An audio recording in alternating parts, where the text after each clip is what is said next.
أما بعد فأعوذ بالله من الشيطان الرجيم بسم الله الرحمن الرحيم قل إن كنتم تحبون الله فاتبعوني يحببكم الله ويغفر لكم ذنوبكم والله غفور رحيم قال رسول الله صلى الله عليه وسلم من أحب سنتي فقد أحبني ومن أحبني كان معي في الجنة أو كما قال عليه الصلاة والسلام صدق الله المولانا العظيم وصدق رسوله النبي الكريم ونحن على ذلك لمن الشاهدين والشاكرين সবাই মহব্বতের সাথে আমার সঙ্গে দরুদ ইব্রাহিম পড়ি اللهم صل على محمد وعلى آل محمد كما صليت على إبراهيم وعلى آل إبراهيم إنك حميد مجيد اللهم بارك على محمد وعلى آل محمد كما باركت على إبراهيم وعلى آل إبراهيم إنك حميد مجيد সবাই মহব্বতের সাথে সুবহানাল্লাহ আলহামদুলিল্লাহ লা ইলাহা ইল্লাল্লাহ সুবহানাল্লাহ আলহামদুলিল্লাহ লা ইলাহা ইল্লাল্লাহ তুমি বাঁচাও তুমি মারো অবিরত ক্ষমা করো তুমি বাঁচাও তুমি মারো অবিরত ক্ষমা করো ধরার যেজন তাকেই ধরো ধরার যেজন তাকেই ধরো তোমার মুঠোয় সবই আল্লাহ সুবহানাল্লাহ আলহামদুলিল্লাহ লা ইলাহা ইল্লাল্লাহ সুবহানাল্লাহ আলহামদুলিল্লাহ লা ইলাহা ইল্লাল্লাহ লা ইলাহা ইল্লাল্লাহ বলেন আল্লাহু আকবার একটু মুসলমানের আওয়াজে বলা যাবে কি আল্লাহু আকবার অবশ্যই খায়েন না ধৈর্য হারায়েন না মনে করছেন মানুষ অল্প হুজুররা আর কি বয়ান করবে আপনারা যদি কেউ না আসেন কোনো অসুবিধা নাই মাইকালা থাকলেই চলবে কোনো সমস্যা নাই কারণ আল্লাহ রাসূল সাল্লাল্লাহু আলাইহি ওয়াসাল্লাম যখন বয়ান করেছিলেন তার শ্রোতা ছিল একজন কয়জন আওয়াজ দিয়ে বলেন কয়জন একজন শ্রোতা ছিল আল্লাহ রাসূল একজন শ্রোতার সামনে বয়ান করেছেন আজকে সেই বয়ান কারনেওয়ালা নাই কিন্তু হাজার হাজার শ্রোতা হয়েছে কথা বলেন ঠিক কি না এজন্য মন খারাপ করবেন না বুঝে নিবেন আল্লাহ পাক রব্বুল আলামিন আপনি আমাকে কবুল করেছেন বিধায় আপনি আমি এই মাহফিলের স্টেজে এসেছি কথা বলেন ঠিক না ঠিক কাল কঠিন হাসরের ময়দান যখন কায়েম হয়ে যাবে আল্লাহ পাক রব্বুল আলামিন বান্দার নামায় আমল খোঁজা হবে। রব্বুল আলামিন যখন বান্দার নামায় আমল খুঁজবেন, খুঁজে খুঁজে দেখবেন বান্দার নামায় আমলের ভিতরে কোনো নেকি নাই। কি নাই? কোনো নেকি নাই।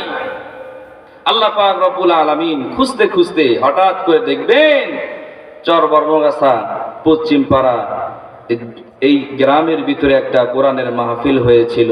সেই মাহফিলের ভিতরে অমুকে শীতের রাতকে অপেক্ষা করে, কনকনে শীতকে অপেক্ষা করে এরা সবাই সেই মাহফিলে যে অংশগ্রহণ করেছে, কোরআনের সুর শুনেছে, দিন শুনেছে, দিন বুঝেছে, আল্লাহ পাক রব্বুল আলামিন তার রহমান নামের উসিলা করিয়া ওই বান্দার জীবনের সমস্ত গুনাহ মাফ করে দিয়ে আপনি আমাকে জান্নাত দিয়ে দিবে। বলে সুবহানাল্লাহ। এ মুসলমানের আওয়াজে বলতে হবে সুবহানাল্লাহ। সম্মানিত উপস্থিতি, সময় খুবই সংক্ষিপ্ত, কিন্তু অল্প সময়ের মধ্যে কিছু এমন আলোচনা হবে, আল্লাহ পাক যদি আপনি আমাকে তৌফিক দান করেন, ইনশাআল্লাহ এখান থেকে কিছু নিয়ে বাড়িতে যাব। জোরে বলেন আল্লাহ পাক কবুল করে নেন। বলেন আল্লাহুম্মা আমিন। আমার ভাইরা, আমার বন্ধুগণ,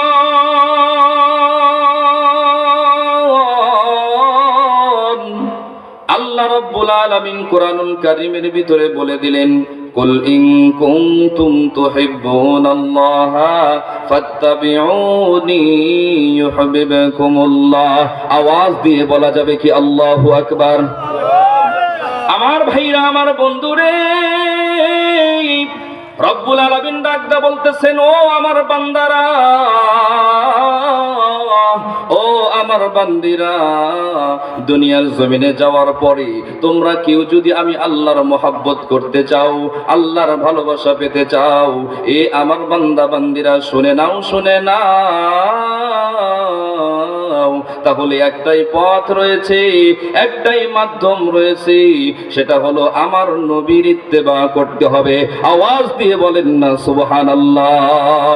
আর একটু জোরে বলা যাবে কি সুবহানাল্লাহ? আমার ভাইরা, আমার বন্ধুরে, আল্লাহকে পাইতে হলে কার অনুসরণ করতে হবে? জোরে বলতে হবে, নবীর অনুসরণ করতে হবে। আর রাসূল বলেন, মান আহাব্বা সুন্নতি ফাকাদ আহাব্বানি ওয়া মান আহাব্বানি কানা মাই ফিল জান্নাহ। আপনি আমার নবী ডাক দিয়ে বলতেছেন, ও আমার উম্মতেরা শুনে নাও, শুনে নাও, তোমরা যদি আমার নবী, আমি নবীর ইত্তেবা করতে চাও, অনুকরণ করতে চাও, তোমরা আমি নবীকে যদি ভালোবাসতে চাও, মহব্বত করতে চাও, তাহলে আমার সুন্নতগুলো আঁকড়ায়া ধরতে হবে। আওয়াজ দিয়ে বলেন না সুবহানাল্লাহ। আর একটু জোরে বলতে হবে সুবহানাল্লাহ। নবীর আশিক হইলাম, নবীর মহব্বতের বান্দার পরিচয় দেই, কিন্তু নবীর মহব্বত অন্তরে আমাদের নাই। কথা বলেন ঠিক কিনা? জোরে বলেন ঠিক না বা ঠিক? নবীর মহব্বত আপনি আমার, নবীর মহব্বত আপনি আমার অন্তরে নাই। এ মুসলমান ভাইরা আমার, পর্দার আড়ালের মা ও বোনেরা, যুবক ভাইরা, সমবয়সী বন্ধুরা, কোন দিকে কোনো নজর নাই। রব্বুল আলামিন কাবাতুল জালালি ওয়াল ইকরাম, আল্লাহ পাক রব্বুল আলামিন বলেন, বান্দারে, দুনিয়ার জমিনে তোমাদেরকে আমি হেলাই খেলাই বানাই নাই, তোমাদেরকে আমি এমনি সৃষ্টি করে দেই নাই। দুনিয়ার জমিনে যাওয়ার পর আমি আল্লাহর ইবাদত আর বন্দেগী করতে হবে। বলেন সুবহানাল্লাহ। আর একটু জোরে বলেন না সুবহানাল্লাহ। আমরা দুনিয়াতে আসছি কার ইবাদত করার জন্য? জোরে বলেন কার? আল্লাহর ইবাদত করার জন্য। কিন্তু দুনিয়ার জমিনে আসার পরে এই মানুষগুলো বিভিন্ন রকমের সৃষ্টি সালসারগুলো অনুসরণ করে মানুষগুলো সব আল্লাহকে ভুলে অন্য কারো পূজায় লিপ্ত আছে। আওয়াজ দিয়ে বলেন কথা ঠিক কিনা? আল্লাহকে ভুলে গেছে।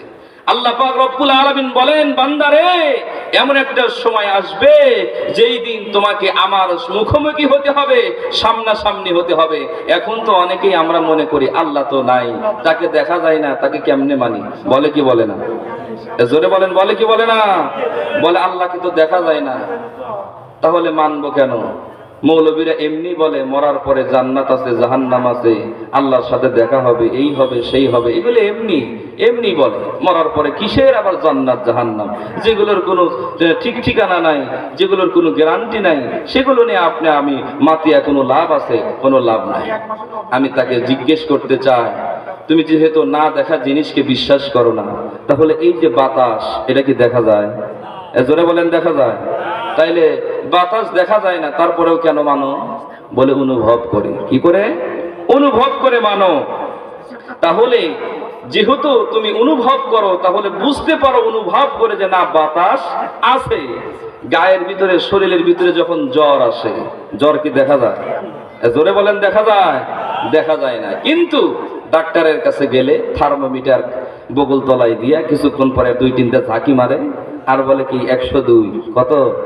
102, 103 হয়ে গেছে। জ্বর কি দেখা যায়? জোরে বলেন, দেখা যায়? দেখা যায় না, কিন্তু অনুভব করতে হয়। তাহলে তুমি যেহেতু বাতাসকে অনুভব করে মানতে পারো, জ্বরকে অনুভব করে মানতে পারো, তাহলে আল্লাহ যে আছেন এটাও তোমাকে অনুভব করে মানতে হবে। আওয়াজ দিয়ে বলেন কথা ঠিক কিনা? আমার ভাইরা, আমার বন্ধুগণ, বলতেছিলাম আল্লাহর নবীকে অনুসরণ অনুকরণ করতে হবে। ঘোষণা কার? জোরে বলেন, কার? আল্লাহ রাব্বুল আলামিন আপনি আমাকে বলেছেন, কুল ইন কুনতুম তুহিব্বুনাল্লাহা ফাত্তাবিউনি ইউহিব্বুকুমুল্লাহ। ও আমার বান্দা বান্দিরা, আমাকে পেতে চাইলে, আমাকে ভালোবাসতে হলে নবীকে অনুসরণ অনুকরণ করতে হবে।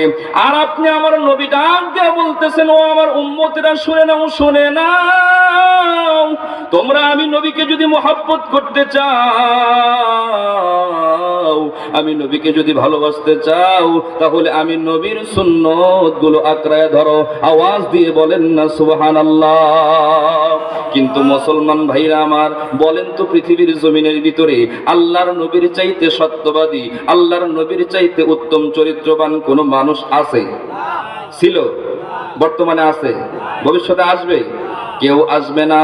আল্লাহর নবী হলেন সবচাইতে চরিত্রবান, আল্লাহর নবী হলেন সবচাইতে উত্তম আল্লাহর বান্দা এবং রাসূল। কথা বলেন ঠিক কিনা? কিন্তু আল্লাহ রাসূল সাল্লাল্লাহু আলাইহি ওয়াসাল্লামকে এমন একজন টাটকা কাফির তার চরিত্র নিয়ে কথা বলেছিল, নবীকে গালি দিয়েছিল।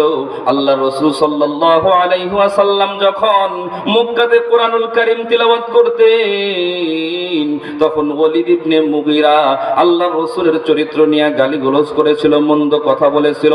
এ মুসলমান, এরকম দুশমন, আল্লাহর নবীর দুশমন বর্তমান জামানায় আছে না নাই?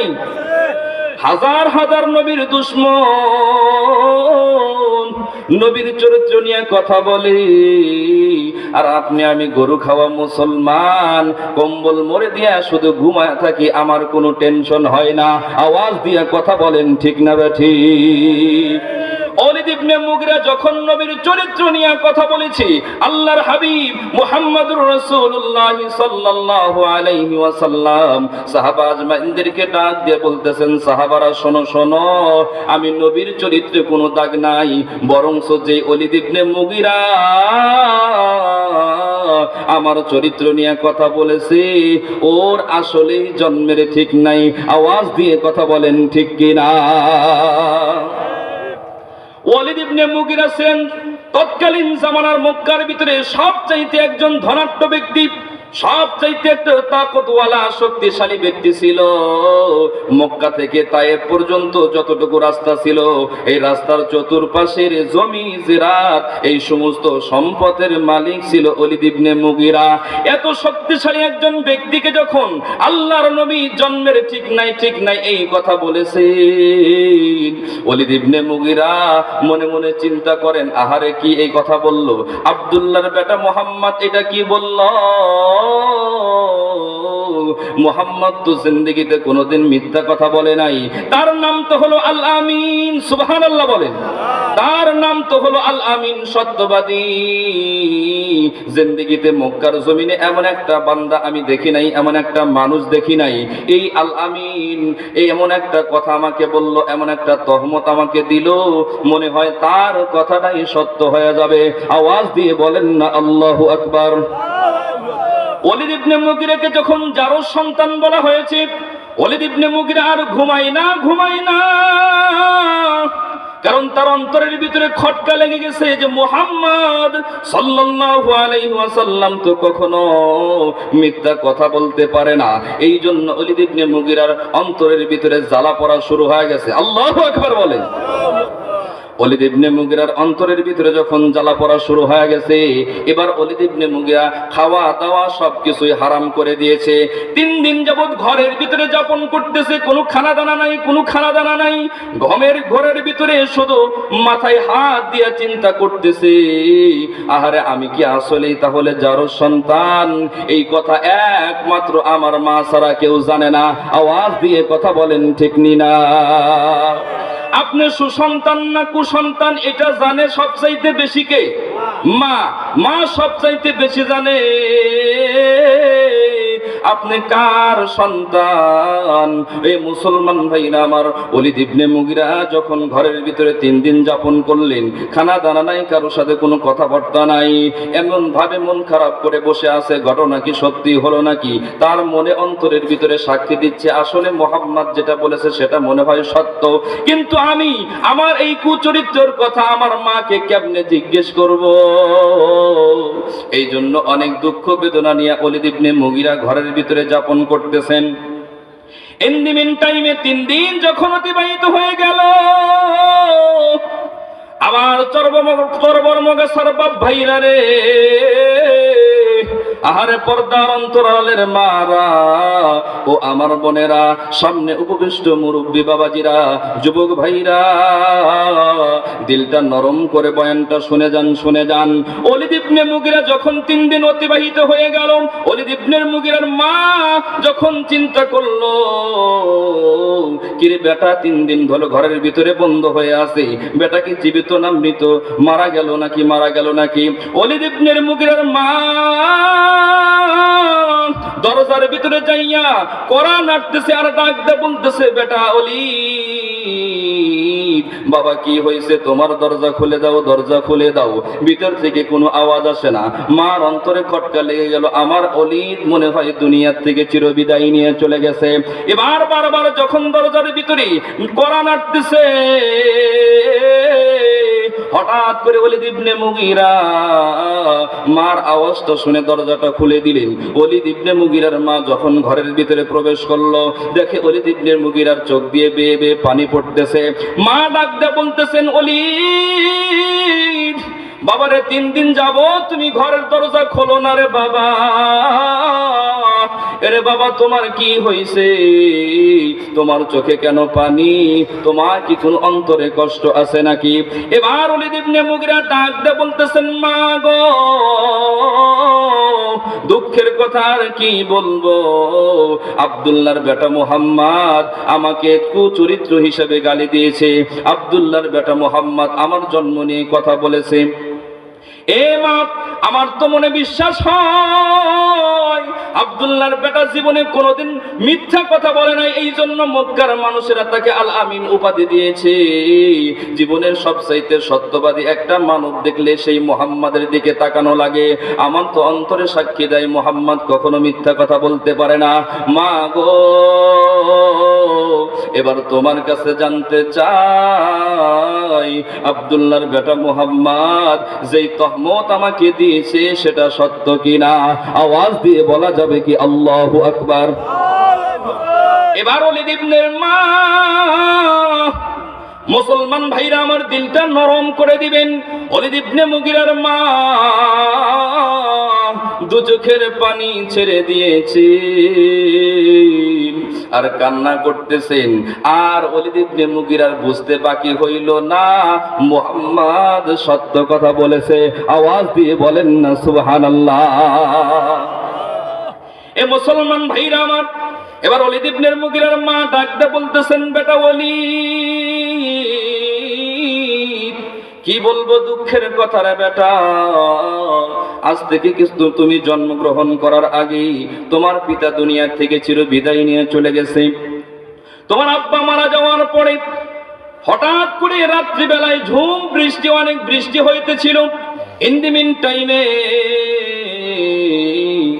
আমার ঘরের দরজাটা খোলা থাকার কারণে তোমার চাচা আমার ঘরের ভিতরে প্রবেশ করেছিল, তোমার চাচা যখন আমার ঘরের ভিতরে প্রবেশ করলো, ওই দিন তোমার চাচার সঙ্গে আমার অবৈধ সম্পর্ক হয়েছিল।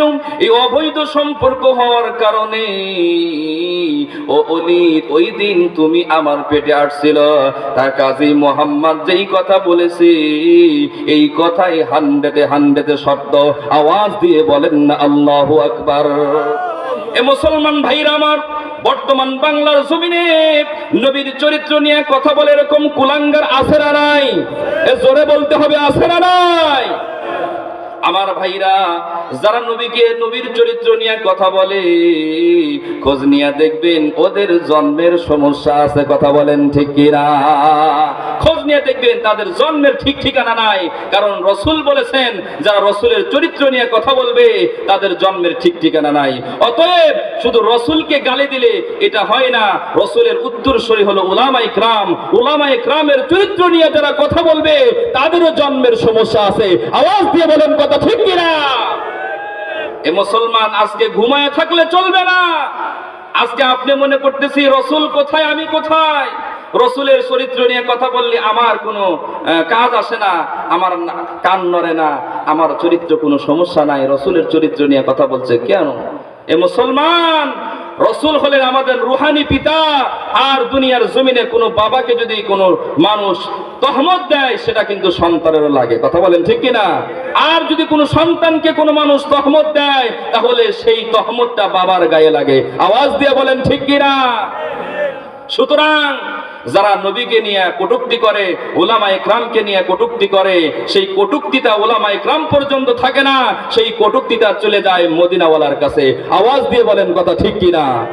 আপনি আমি নবীর উম্মত দাবি করি, আশিকে রাসূল দাবি করি, অথচ আল্লাহর রাসূলের কোন সুন্নাত আপনি আমার মধ্যে নাই। আল্লাহর রাসূলের জিন্দা সুন্নাত আপনি আমার মধ্যে না থাকার কারণে আপনি আমি মুখে মুসলমান, নামে রাসূলের আদর্শ আমরা উম্মত দাবি করি, কিন্তু আদৌ আমরা রাসূলের আদর্শ উম্মত না। আওয়াজ দিয়ে বলেন ঠিক কিনা? কেমন মুসলমান তুমি, কেমন মুসলমান, কেমন মুসলমান তুমি, কেমন মুসলমান। তুমি নবীর উম্মত দাবি করো, সুন্নাহ মানো না, নবীর অপমানে তোমার হৃদয় কাঁদে না। কথা বলেন ঠিক কিনা? তুমি নবীর উম্মত দাবি করো, সুন্নাহ মানো না, নবীর অপমানে তোমার হৃদয় কাঁদে না। তুমি বিজাতীয় সংস্কৃতিতে সপেছো পরাণ। কেমন মুসলমান তুমি, কেমন মুসলমান। ঠিক কিনা বলেন? কেমন মুসলমান তুমি, কেমন মুসলমান। তুমি সুদের টাকাই প্রাসাদ গড়ো, ঘুষ ছাড়ো না, দিন দুঃখী না খেয়ে মরে খবর রাখো না। ঠিক কিনা বলে? আমাদের এলাকায় এরকম সুদখোর ঘুষখোর আছে না নাই? সুদ খেতে খেতে ভুঁড়ি সামনের দিকে নিয়ে গেছে, আর পাশের বাড়ির লোকজন না খেয়ে মরতেছে, সেই খবর নাই। এরকম সুদখোর আছে না নাই? এ জোরে বলতে হবে, আছে না নাই? তুমি সুদের টাকাই প্রাসাদ গড়ো, ঘুষ ছাড়ো না, দিন দুঃখী না খেয়ে মরে খবর রাখো না। তুমি ঘুষ খেয়ে অবিচার করো সাজিয়ে প্রধান। কেমন মুসলমান তুমি, কেমন মুসলমান, কেমন মুসলমান তুমি, কেমন মুসলমান। কথা বলেন ঠিক কিনা? আমার ভাইরা, আমার বন্ধুগণ, এরে চরবর মুগাসার বাপ ভাইরা, এরে পর্দার অন্তরালের মা রে বোনেরা, এ মুসলমান গভীর মনোযোগ দিয়ে কথাগুলো শোনা চাই। কোন আল্লাহওয়ালা হয়ে জমিনের ভিতরে বসা আছে আমার জানা নাই। আমার ভাইরা, আমার বন্ধুগণ, এ মুসলমান, আল্লাহ পাক রব্বুল আলামিন আপনি আমাকে কবুল করেছেন বিদায়ী দুনিয়ার জমিনে শত কাজ ব্যস্ততা রেখে আপনি আমি কনকনে শীতের ভিতরে এই রহমতি বরকতি সামিয়ানার নিচে এসে বসেছি। আওয়াজ দিয়ে বলেন কথা ঠিক কিনা? হাজারো ব্যস্ততা, হাজারো কষ্ট, হাজারো রোগ শোক বাদ দিয়া এ মুসলমান আপনি আমি এই কষ্ট করে মাহফিলের ভিতরে এসেছি। বোঝা গেল আল্লাহ আপনি আমাকে কবুল করেছেন। আওয়াজ দিয়ে বলেন ঠিক কিনা? এ মুসলমান, আল্লাহ যদি আপনি আমাকে তৌফিক না দিতেন তাহলে এখানে আসতে পারতাম না। কথা বলেন ঠিক কিনা? এই এলাকার ভিতরে হাজার হাজার মানুষ রয়েছে রে মুসলমান, তারা দেখেন একে অল্পর সঙ্গে গল্প গুজব করতেছে, মেলার ভিতরে এদিক সেদিক ঘোরাফেরা করতেছে, এরকম লোক আছে না নাই? জোরে বলেন আছে না নাই?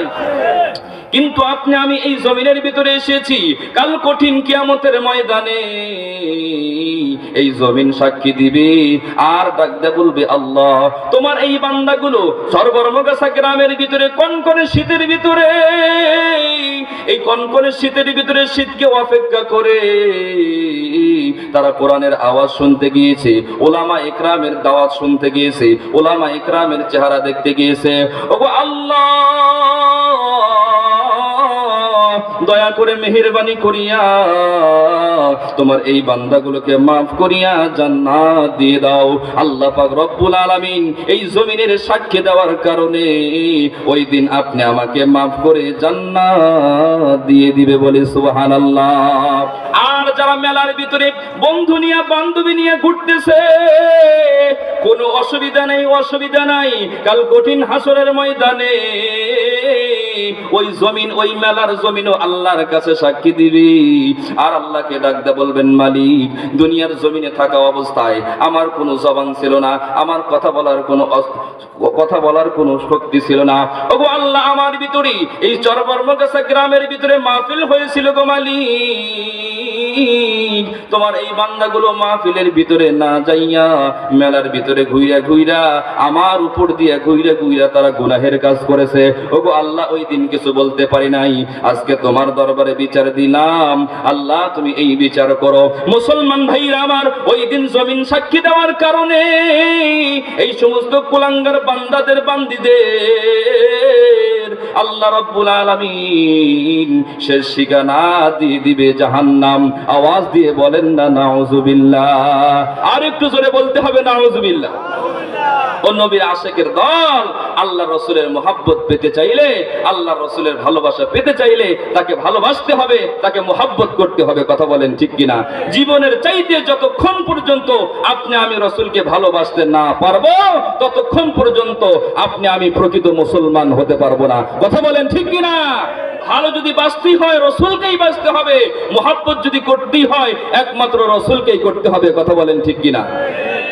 মন যদি দিতে হয় নবীকে দিও, আহা ভালো যদি বাঁচতে হয় নবীকে বেশো। তোমার কষ্ট যত না যে জন সইতে পারে না, তোমার কষ্ট যত না যে জন সইতে পারে না, সেই নবীকে ভালোবেসে দরুদ পড়িও। মন যদি দিতে হয় নবীকে দিও, আহা ভালো যদি বাঁচতে হয় নবীকে বেশো। কথা বলেন ঠিক কিনা? আমরা প্রকৃতপক্ষে আল্লাহর হাবিবের আশিক যদি দাবি করি, তাহলে মুসলমান ভাই মন দিতে হবে কাকে? এতক্ষণ আলোচনায় কি বুঝলেন? মন কাকে দিতে হবে? রসুলকে দিতে হবে। ভালো কাকে বাঁচতে হবে? চাচাতো বোন, খালাতো বোন, তালতো বোন, এই বোন সেই বোন, তারা নিয়ে মেলার ভিতরে ঘোরা যাবে? জোরে বলেন যাবে? যাবে না। একমাত্র আল্লাহ রসুলকে ভালোবাসবো। আর আল্লাহ রসুলকে ভালোবাসার কারণে আল্লাহ রসুল বলেন, যারা আমাকে মোহাব্বত করবে, আমার সুন্নতকে ভালোবাসবে, কাল কঠিন হাসরের ময়দানে কানা মাই ফিল জান্নাহ, তারা আমার সঙ্গেই জান্নাতে থাকবে। সুবহানাল্লাহ বলেন। আমরা জান্নাতে যেতে চাই তো ইনশাআল্লাহ। কে কে রসুলের সাথে জান্নাতে হাত তোলেন? নারায়ে তাকবীর, লিল্লাহি তাকবীর। কোরআন হাদিসের আলো, আল কোরআনের আলো, দিন ইসলাম, দিন ইসলাম।